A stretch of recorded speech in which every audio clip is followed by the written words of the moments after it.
I was constantly making mistakes over and over and over again. And it took me 11 months and 104 face-to-face seller appointments before I finally got a yes.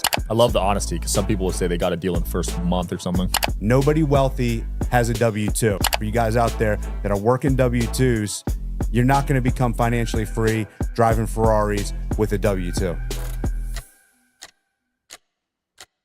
Wherever you guys are watching this show, I would truly appreciate it if you follow or subscribe. It helps a lot with the algorithm. It helps us get bigger and better guests, and it helps us grow the team. Truly means a lot. Thank you guys for supporting, and here's the episode. All right, guys, we got Nick Perry here. Love the outfit, man. Love it, man. Hey, you know what? When you're showing up places, people are going to remember you more for what you wear. It's always the first impression, right? So I guarantee you guys are watching this right now more for my cowboy outfit than what's coming out of my mouth. I love it. That's why I bought a watch, though.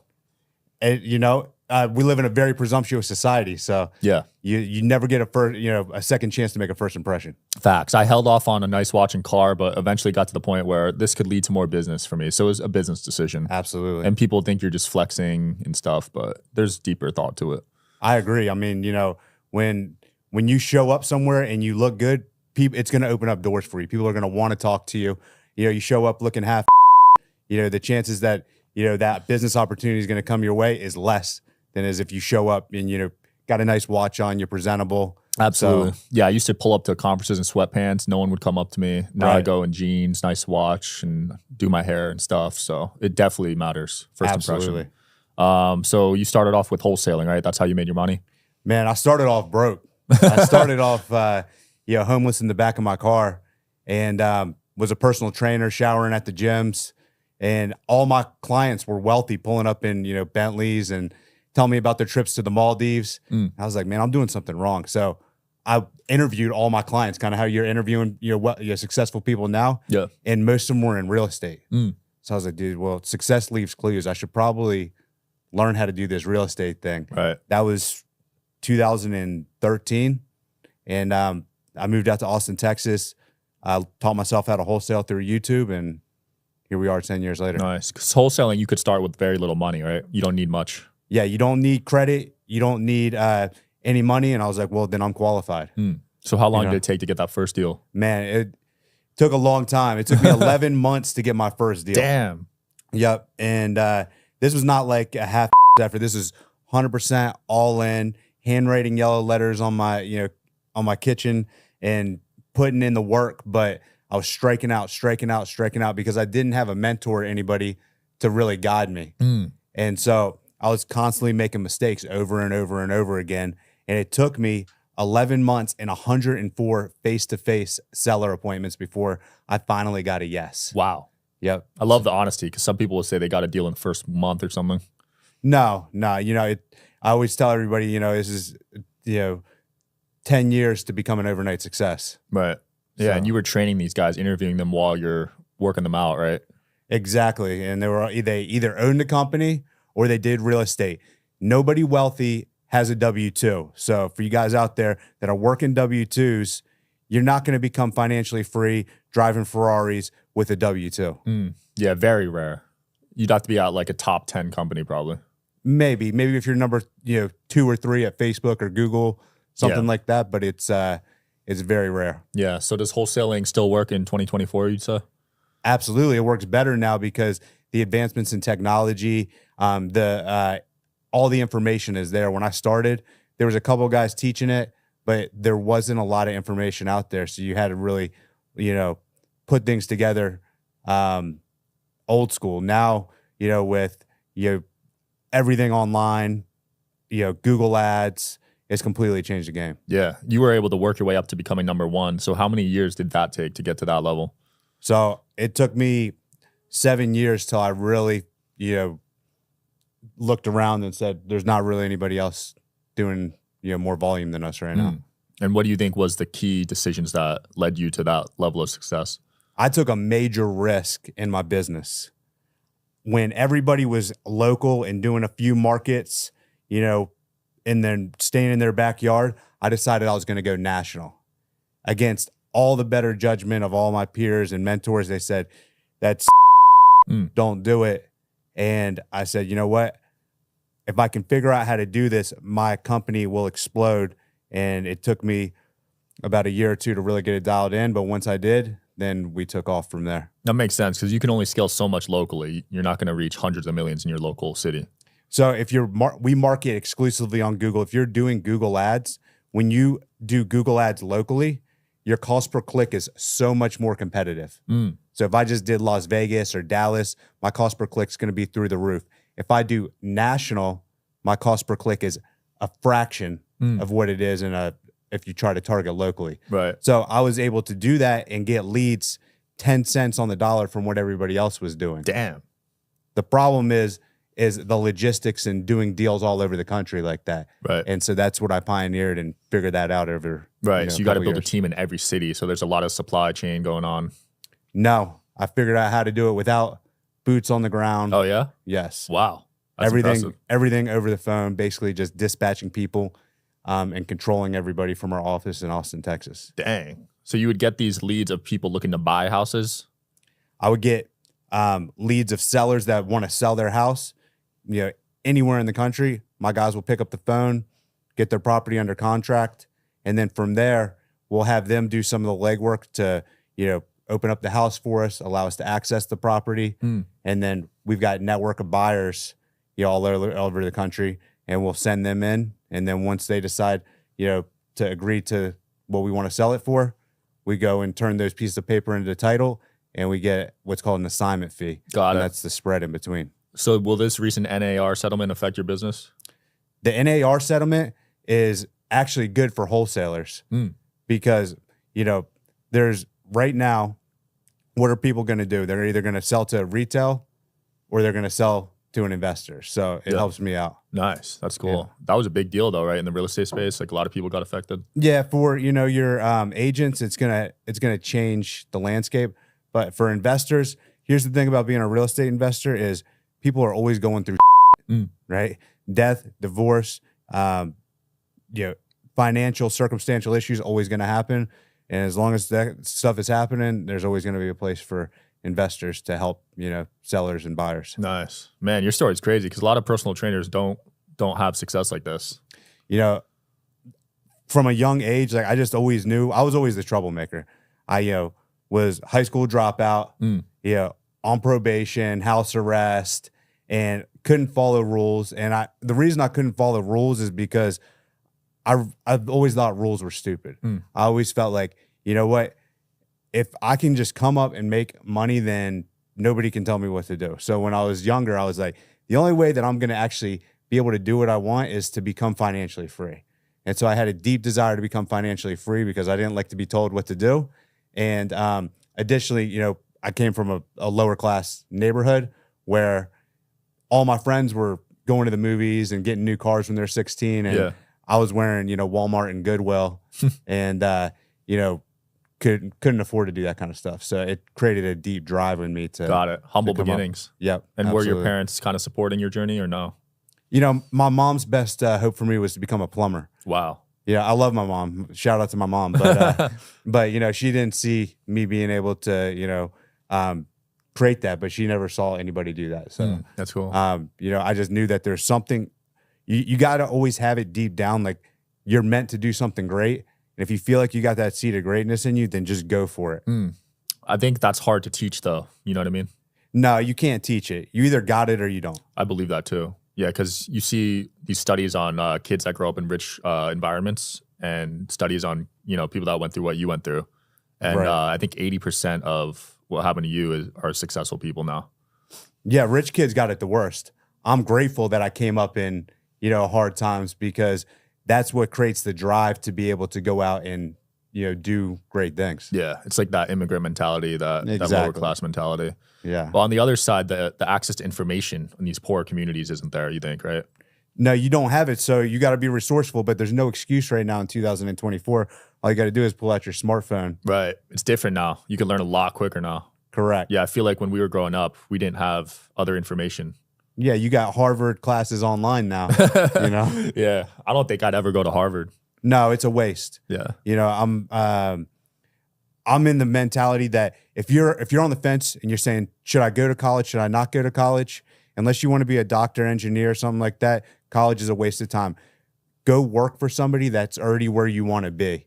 That's the fastest way to get to where you're trying to go. Is surround yourself with people that are already in the position that you want to be in. 100% mentorship, right? Absolutely. Yeah. You had a couple interesting Instagram posts. So you don't work with people that bounce industries every few years. Listen, it's a huge red flag when you see the guy that's bouncing from industry to industry to industry. If I don't see somebody that can stick with something for at least 5, 10, 15, 20 years, then I don't want to do business with them because they don't have what it takes to go through the challenges and the difficulties and the ups and downs. And a huge part of success is stick-to-itiveness, being able to stick through something long enough to finally get a reward. People think that success takes a few months. It takes years. Absolutely. You also spent $71,000 on a first-class flight. I spent $71,000 on a first-class flight paying for my Amex bill. So if you watch the video, I got a ton of publicity for it, but I just paid off a business American Express, and I put the caption, I literally spent $71,000 on this flight, but it was me paying my American Express bill. So you use the points? Is that how it works? Well, yeah, I had $71,000 flight or a $71,000 credit card bill due. Yeah. And I just paid it while I was on the flight. Yeah, all these flights got Wi-Fi now. Exactly. Oh, dude, the Wi-Fi on flights is a game changer now. The best Wi-Fi for flights, because I fly a lot, is Delta. Really? Delta's leading the pack. Okay, that's good to know. Because on United, you can't even watch a video on the Wi-Fi. It's brutal. On Instagram. But it's a game changer when you got Wi-Fi and some nice seats. Yeah. I don't even mind being on the plane. Yeah, absolutely. Yeah. And you're living abroad now, right? I live in Mexico. Wow. So before that, I lived in Panama. But I've been out of the States for 3 years now. And was that because you just saw the country just going through a lot of stuff? Yeah, after the 2020, elections and all the turmoil and the fighting and the corruption, I realized that, there's no advantages to really being in the U.S. We're brainwashed coming up that the U.S. is the best country in the world. We've got it better than everywhere. Everywhere else is like third world and dangerous. Until you get out and travel, you might be brainwashed that, but you guys got to get out. I would not come back to the U.S. I'm tired of getting ripped off. This morning here in Las Vegas, I spent $72 for an omelet and a cup of coffee. Right? Crazy. Now, that's unheard of, somewhere like Mexico. And my place in Mexico is way nicer than the 5-star resort here in Vegas. Wow. And I pay a fraction of the cost. Where in Mexico are you? I live in Cancun. Ooh. So I live right on the ocean in Cancun. That's where all the tourists are, right? Yeah, that's where all the tourists are, but you got everything in range. So Cancun is a huge hub. You can go anywhere direct from Cancun. Europe, United States, Latin America. I can go direct to, Vegas. I can go direct to Des Moines, Iowa. Wow. Because Cancun is the second visited tourist destination in the world behind Paris, France. I didn't know that. Yeah. Wow. It makes sense, though. I went there growing up. So do you have to speak Spanish? Mi español es malo esta práctica. No, I cannot. My Spanish is terrible. Okay. But that's a good thing. Most people speak English down there. I can speak conversational Spanish enough to get by. But my girlfriend's full Colombian as well, so nice. That helps out. I'm going to Colombia this year. I'm pumped. Oh, you're going to love it. I've never been. Yeah, I just got a hair transplant surgery shit. down there. That's half the reason I'm wearing the cowboy hat right now. But you guys can see it. You guys can see on the camera. This was 2 months ago. I got hair transplant surgery. It's already starting to come back in. Damn. Yeah. So you were bald? Well, it was, you start to get the receding hairline. Yeah.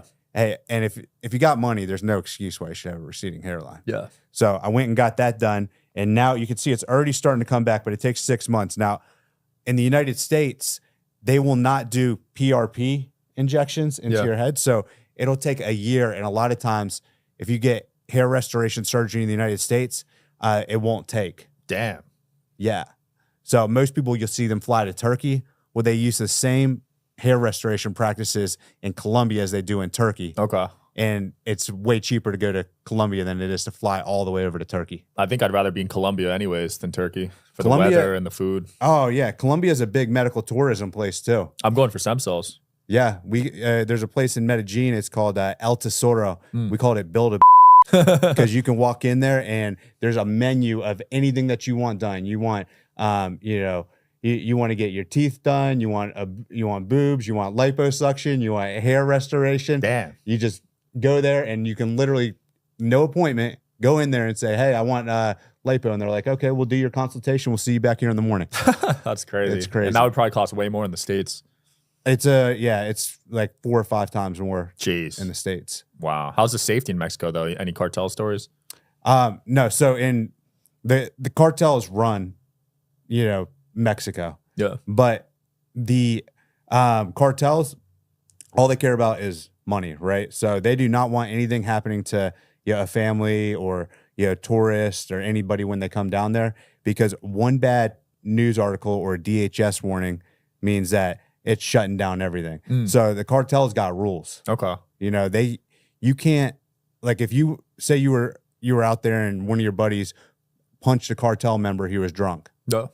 Well, the cartel member can't retaliate. Really? No. Wow. They have laws and rules to make sure that the tourists and civilians stay safe. That is crazy. Yep. Okay. So you only see cartel on cartel violence down there. You don't see any issues with civilians. So it's similar to the mob out here then. Correct. Yeah. Unless you're out there dealing drugs, you're safer than in Mexico than you are in the United States. Yeah. Do you do a lot of credit hacking? I do a lot of credit hacking. I'm a credit nerd. That's one thing that helped my business and also allows me to travel first class, 5-star, everywhere I go. Okay. And you need to spend a lot on the cards, right, to do that? Yes and no. So if you got a business, you should be racking up a lot of points already. Yeah. But there's ways of manufactured spending. So you don't, like, say if you don't have a business but you want the points. Yeah. You can manufacture that spend and be able to rack up points. Like when I was broke before I had, a lot of business spend going on. Yeah. I would go to Apple and I would go buy like 3 or 4 MacBooks on my card. So like I would take like an American Express Platinum. Yeah. And then I would take my debit card and I would go put Are you interested in coming on the Digital Social Hour podcast as a guest? Well, click the application link below in the description of this video. We are always looking for cool stories, cool entrepreneurs to talk to about business and life. Click the application link below, and here's the episode, guys. the majority of the spend on the Amex Platinum, and then I would put like maybe $100 on my debit card. Oh, you could split? I would do a split pay. Okay. And then what I would do was I would go back into Apple the next day, and I would go ahead and say, hey, I'd like to return these laptops. It'd be like $10,000 worth of laptops. Yeah. And I want to put it all on my debit card. And they'd return the money all to the debit card. And then I would take those funds once they got returned to my debit card and pay off the credit card. Oh my gosh, that's brilliant. Because that's 10,000 points, right? Correct. Oh, it might be even more with the multiplier. Correct. So there's still retailers out there that do that. I don't know if Apple still does. Yeah. But you could check it out. You know, you Dude, should that's do that. brilliant. Because with 20,000 points, you could probably fly domestic for free at that point, right? Yeah. Or you could use the cash back or, point hack. But I want to give you guys some sauce when it comes to point hacking, because I just got back from a month and a half in Asia, in Australia. I didn't pay for anything. I went to 9 different countries, all 5-star first class. Wow. And I was able to do it all on points. Damn. So here's how you're going to be able to use your points to the maximum. Never use the credit card portal. If you try to book your points using the American Express travel portal or the Chase travel portal, you're going to get wrecked. So most of you guys know, hey, transfer your points to the airline or transfer your points to the hotel. Yep. But what they don't tell you, this is how you're going to be able to get 10x the redemption value, is if, let's just say you're trying to book a first class trip on Delta. So you go to Delta and the flight pulls up and it's 200,000 points for that first class flight. Well, Delta is an alliance with a bunch of other airlines. For instance, Air Canada and Delta, they have an alliance. So you could go on Air Canada and you'll probably find that same flight for 50,000. Damn. Right. Or 25,000. Holy crap. So rather than you guys having to go and figure out all this stuff, there's a website that I use. I'm not affiliated with it or anything like that. It's called point.me. Point.me will crunch all the, algorithms to show you what partners and what's going to give you the best redemption value for your points. That's good to know, man. That's a hack because I'm going to Egypt this year and I don't want to pay, so I want to use points. Yeah, just use point.me. Tell it, when you want to go, what credit cards you have. You want first class. That's big time. Does it work on hotels too? No, they don't have it for hotels. So if any developers are out there listening, that's probably a multi-million-dollar idea. Yeah, that'd be major. Because some of these 5-stars be charging $3K a night. Correct. It's crazy. Yep. And it's not even worth it. I mean, maybe, but. Correct. But yeah, the moral of the story, you guys got to stop using the credit card portal. I got wrecked. I had 1 million points and I used it all on a Cancun resort. Oh my god. On an Amex travel portal. Wow. I could have probably used it on like 10 different 5-star resorts. Yeah, you could have flown around the world for that. Live and you learn though. That's right. Yeah. But you could get 1 million points in a month. If you spend $250K on Facebook ads, get 4X on the gold. Yep. 4X on American Express Gold. Yeah. American Express and Chase are the most commonly taken, on the airlines and the also on the hotels. So those are my two favorite. I use the American Express Platinum and Gold, and then I use my Chase Business Unlimited. Yeah, I like those too. You got a black card yet? I've been offered, but it's a ripoff. Yeah. So I got the invitation like 2 or 3 years ago, and then I looked at it. It's the difference between the American Express Platinum and the American Express Black is nothing. It's just a flex. You got to pay a $15,000 annual fee just to have the card be black. Damn. Yeah. That's a lot. So the concierge service that they use for the Amex Black card is the same concierge service you use for the Platinum. What the heck? Yeah. It should be different. Correct. So there's no additional incentive unless you just want a black card. Yeah, that's not worth it. So No. you said you only do Google ads, right? For marketing in my real estate business, we only do Google ads, PPC, and then Bing. There's also a huge search engine. Bing ads. People use Bing still? All the older generation still uses Bing. Think about it. If you get a Windows computer and you're not savvy enough to download Chrome, then you're stuck with the default Internet Explorer browser. And you're going to be using Bing. Wow, I did not know that. I haven't used Bing in like 7 years. So if you want to target the older demographic, you use Bing. Smart. You never dabbled with Facebook and TikTok though? A lot. I spend over 6 figures a month in our for our education business on Instagram, Facebook, and TikTok. Oh, okay. So for that type of service, it works. Yeah, it works really good for that. But here's the difference between social advertising on social media versus advertising on a search engine. When you advertise on social media, it's called interruption marketing. You're interrupting somebody's precious scrolling.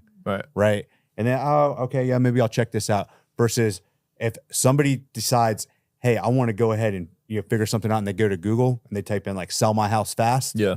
That's a much more intentional search than somebody scrolling on social media. Way more targeted. Correct. Yeah. So those leads are a lot better. Much higher lead quality. Yeah, I definitely agree with that. Did your level of happiness go up a lot when you started making money? Yes. Anybody that tells you money doesn't make you happy doesn't know where to shop. I'm just kidding. I'm not very I don't care about stuff, but money solves 95% of life's problems. So, I've always been happy. I would say my base level of happiness has probably been about the same, but my stress levels have gone down significantly. Really? So money makes you less stressed out. Because there's that Biggie quote, right? More money, more problems. I haven't found that to be true. I have more money, and whenever problems come up, you can write a check for most problems. That's true. Yeah, that's why you see all these politicians never get in trouble. They just write a check. Correct. So that's if you're wondering, you're on your journey right now and you're thinking, will money buy me happiness? It will buy you less anxiety, and it will buy you better peace. How tough has dating been? Because a lot of girls are probably trying to come at you, right? Yeah, but I don't. I got a baby on the way right now, so yeah, I'm all out of the dating scene. But when I was dating, I wouldn't bring up money. I wouldn't flash. I wouldn't try to take them out to nice restaurants. I would just be normal. I would dress presentable, but I wasn't wearing designer clothes and watches on the first few dates. Okay. So they didn't know. No. So Smart. Yeah. But they can just look you up on IG though. Correct. So they might have known. Yeah, but back then when I was in the dating market, I only had like couple thousand followers. Oh, got it. So you met your girl pretty early on then. Yeah. Okay, that's a real one then. Correct. Yeah. Yeah. Yeah, same with me. I met my girl before I had money. And I feel like if I were to date again now, dude, oh my gosh. It's a minefield out there. Impossible. Correct. Especially in LA and Vegas. Oh yeah. I mean, this is probably the sugar daddy. Yeah, this is a sugar daddy hotspot right here. Yeah, for real. But I'm sure the girls in Mexico and other countries are more real and authentic. Yeah. I mean, Cancun's a hotspot. Yeah, I would say like the sugar daddy hotspots are going to be Miami, Las Vegas, LA, Dubai, Cancun. Yeah. Any of those big tourist destination areas are going to have. That makes sense. You've been out to Dubai yet? I love Dubai. If Dubai wasn't so far, I would live there. I can live anywhere in the world I choose, and I choose to live in Cancun. But Dubai's a close second. The only reason I don't go there is because it's on the opposite side of the world. That's why I haven't been yet. That flight is just too long. It's a haul. You can get direct flights from the West Coast and the East Coast, but it's still 18 hours. Too much, man. You did a month and a half in Asia. What was your favorite country there? Thailand was on another level. Okay. So if you guys like to party, go to Thailand. I've been to a lot of the best party places in the world, top hotspots, but Thailand puts them all to shame. Damn. Yeah. I mean, even the movie Hangover 3 doesn't do it justice. Now, like, I would say if you're going to Thailand, Phi Phi Islands in Thailand is one of the most insane places I've ever been. It puts like Mykonos, Ibiza to shame. It makes those places look tame. Wow. Yeah. So got to check it out. You got to check those. I'm not a big partier, to be honest, but I'm not either. Once in a while. We went to Japan. Japan was bad. So everybody in Japan thinks they're like an anime character because it's a whole entire generation raised up from watching anime. Yeah. So they dress like anime. They do like the little hand signs like anime. That's funny. The food I heard is good there. The Kobe beef, top in the world. I've been to a lot of really nice steakhouses and best steakhouses in the U.S. and the Kobe beef that you get over there, you can't touch it. Wow. Yeah. Damn, I got to check it out. Mm-hmm. Well, what do you like spending your money on then? Experiences. So for me, like tomorrow I'm going to UFC 300, got good seats there. Like that to me is worth more than a watch or designer clothes because at the end of the day, all you got is your experiences. Experiences over materials. So I like that advice. A lot of people chase materials. Your materials won't make you happy. I've had exotic cars. I had Ferraris. I sold it because it didn't make me any happier. Wow. Yeah. Even when you're driving it? Even when I'm driving it. And the happiness wears off after like 3 days. So like if you're out there chasing material goods for happiness, you're going to be like a dope addict. Like after the initial shopping high wears off. And even if it's a really nice luxury purchase, after 3 weeks or, a month, you're back to baseline. And then you got to go after something new. Right. It never ends. It never ends. But when I get to the end of my life, I want to be full of experiences.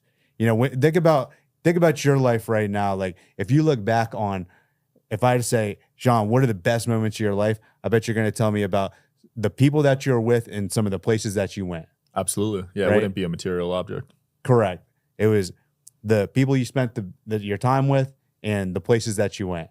That's what gives you the most happiness. Facts. I love that. Yeah, I need to get out there. I've been to like 16 countries, but I want to hit probably 100.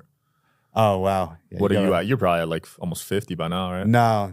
I'm, I've done most of the countries in the Western Hemisphere. I haven't counted. I'm probably in the 40s. That's still a lot. Yeah. Yeah. Especially where you came from, man. People where you grew up probably haven't even been out the country. They haven't been out of their state, Damn.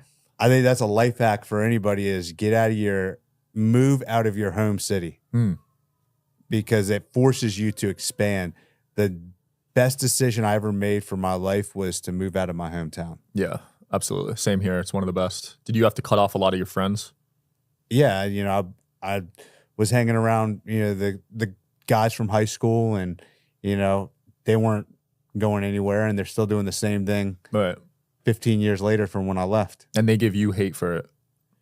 They've fallen off. I don't even hear them anymore. Like, Damn. Yeah. Yeah. It's just a shame because people see it as like a negative thing to cut off your day ones, but you got to grow. Correct. You know what I mean? Correct. Yeah. I mean, if you're hanging around the same people from high school, you're not going to excel.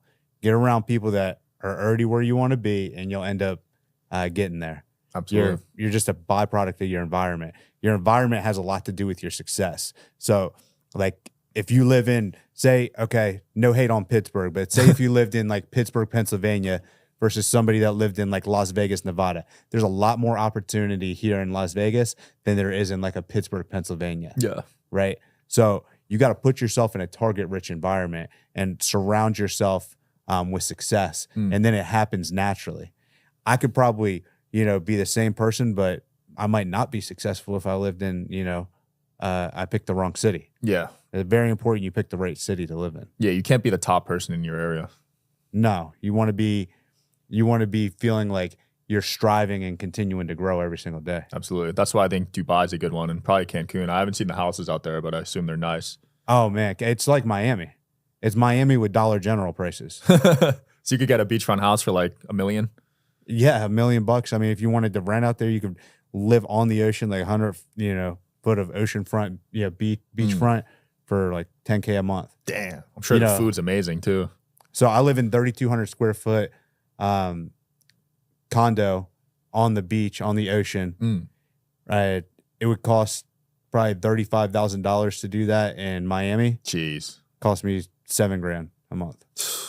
Wow, that's awesome, man. I love that. Yeah. So do you still have the U.S. citizenship, or? I'm still a gringo. Okay. But I make dollars and I spend pesos. So you're like a multi-millionaire out there.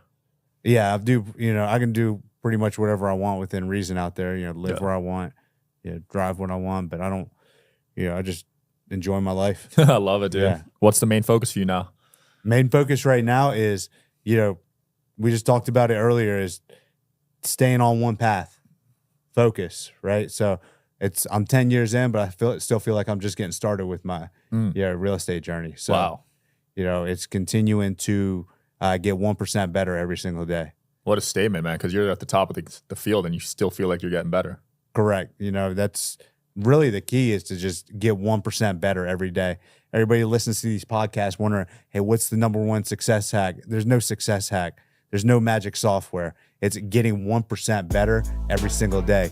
People forget that the compound interest on 1% better every single day is crazy. It's huge. Right. Yeah, it's massive. Well, dude, where can people find you and learn more about learning from you? Yeah, reach out to me on Instagram. It's just Nick Perry, REI. I'm pretty active on there, and shoot me a DM. Happy to help. Cool. We'll link below. Thanks for coming on, man. Hey, man, appreciate it. Absolutely. Thanks for watching, guys. See you tomorrow.